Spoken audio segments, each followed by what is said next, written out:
Kalau hati tuh emang ngeluarin racun apa, Dok? Kalau hati? Banyak.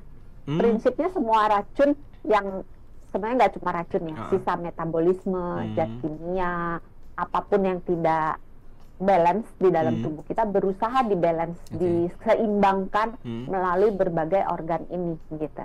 Nah, terus bisa juga lewat pernafasan, lewat paru-paru. Jadi ketika kita buang nafas, kita kan membuang karbon dioksida. Nah, karbon dioksida sebetulnya di dalam tubuh kita itu merupakan tanda kutip toksin.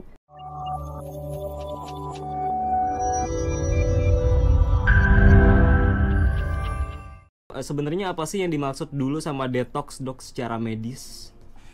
Sebetulnya kalau dicari istilah detox secara langsung itu di dalam tubuh kita itu sudah melakukan tanpa bantuan jus atau suplemen atau apapun dari luar. Tubuh kita secara otomatis mempunyai beberapa lapis, beberapa organ yang bisa berfungsi sebagai detox gitu, alat untuk detoxnya. Apa tuh kalau di tubuh tuh?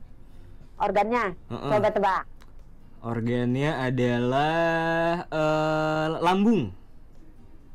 Salah satunya. Oh, salah satu, bener ya? Jadi, bener. Jadi usus. Dari luar, iya usus. Usus. Dari luar tuh mulai dari kulit dulu. Oh, kulit itu termasuk organ buat detox juga ternyata? Iya, bingung kan? Nah, gimana caranya deh? Kenapa kulit bisa Karena jadi? beberapa racun, beberapa toksin itu dikeluarkan melalui keringat. Oh. Ingat nggak waktu kita ngebahas soal mikroplastik? Oh iya, yang itu konten YouTube ya? Ya, salah satu cara untuk mengeluarkan mikroplastik dari dalam tubuh kita adalah dengan berkeringat. Gitu. Jadi kulit bisa menjadi organ untuk membuang toksin, untuk detox dalam tubuh kita secara otomatis melalui keringat dan melalui sampah-sampah yang terlarut di dalam keringat itu. Itu terus kenapa alasannya nggak sih, Dok, kalau di kulit itu ada bulu-bulu yang menempel? Itu juga termasuk? Nah, kalau bulu-bulu lebih ke alat untuk menangkal supaya racun-racun tidak serta-merta mudah masuk ke dalam tubuh kita. Nah, jadi bukan untuk detoxnya tapi lebih ke penjaga supaya tidak terjadi gitu. Tapi kalau sudah terjadi maka dibuangnya melalui keringat. Itu yang pertama. Yang kedua, yang terkenal dengan kita harus jaga ginjal karena ginjal saringan kita. Itu termasuk alat untuk detox di dalam tubuh kita yang disediakan oleh Tuhan tuh 2 biji, sebelah kiri 1, sebelah kanan 1. Nah, ginjal itu menyaring sebenarnya nggak cuma toksin ya, tapi berbagai chemical, berbagai zat kimia yang mungkin masuk ke dalam tubuh kita melalui saluran pencernaan, saluran pernafasan, melalui berbagai cara masuk, dan itu bisa dikeluarkan melalui ginjal, melalui berkemih alias lewat urin. Termasuk yang topik mikroplastik, masih ingat gak? Apa tuh? Yaitu caranya untuk supaya mikroplastik bisa keluar dari dalam tubuh kita itu salah satunya melalui urin. Yang mana itu ditugasnya sama ginjal ya? Iya, makanya kalau kita tinggal di tempat yang banyak toksin, banyak polusinya, terus kita makannya juga nggak bener, makannya banyak zat-zat kimia yang membuat tubuh kita harus bekerja keras untuk mengeluarkan toksin, maka salah satunya yang menderita ya si ginjal ini. Organ lainnya? Tebak. Tadi udah kan lambung kata saya. Saluran pencernaan. Jadi kalau saluran pencernaan keluarnya melalui pup. Karena yang dibilang toksin itu sebetulnya ada 2. Toksin yang dari dalam tubuh kita maupun toksin yang dari luar. Kalau toksin yang di dalam tubuh kita itu merupakan sisa-sisa hasil metabolisme. Jadi tubuh kita kan masak dalam tanda kutip kan untuk bekerjanya seluruh sistem.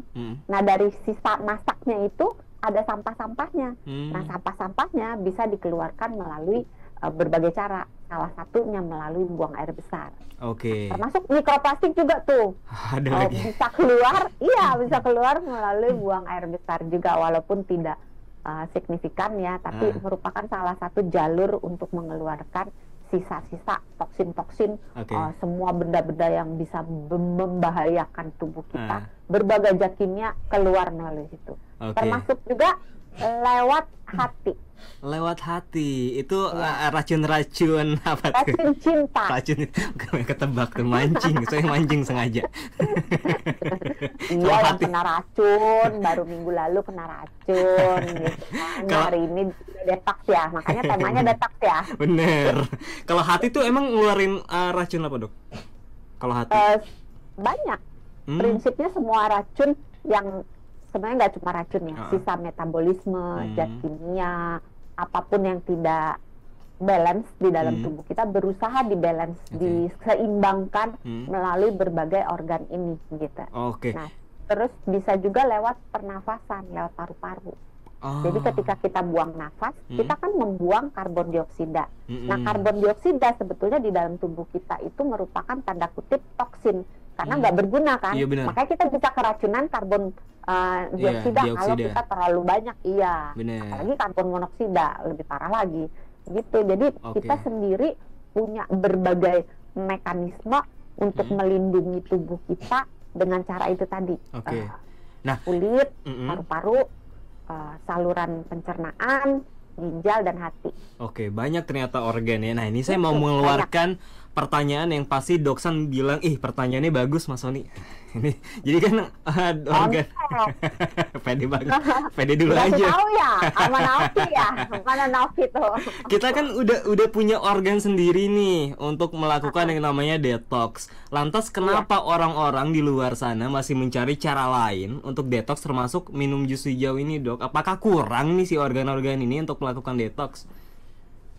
Karena masalahnya gini, yang pertama, orang itu tidak percaya, tidak tahu, tidak paham, gitu kan, termakan iklan, kebawa temen, gitu kan. Nah, yang kedua, memang pada dasarnya tubuhnya itu sedang mengalami gangguan di salah satu dari organ-organ tersebut, atau memang gaya hidupnya begitu buruknya, tempat tinggalnya, lingkungannya begitu buruknya, sehingga toksin yang terkumpul itu begitu banyaknya. Jadi membutuhkan bantuan dari luar. Dan termasuklah ini yang salah satunya lagi jadi tren itu jus hijau. Emang bener nggak sih, Dok, kalau jus hijau itu bisa benar-benar bisa mendetoks tubuh atau cuma tren aja gitu? Ya tergantung sih hijaunya. Ini hijau apa? Kalau hijaunya bikinnya dari es bubble-bubblean gitu, atau sirup yang warnanya hijau, yang enggak lah.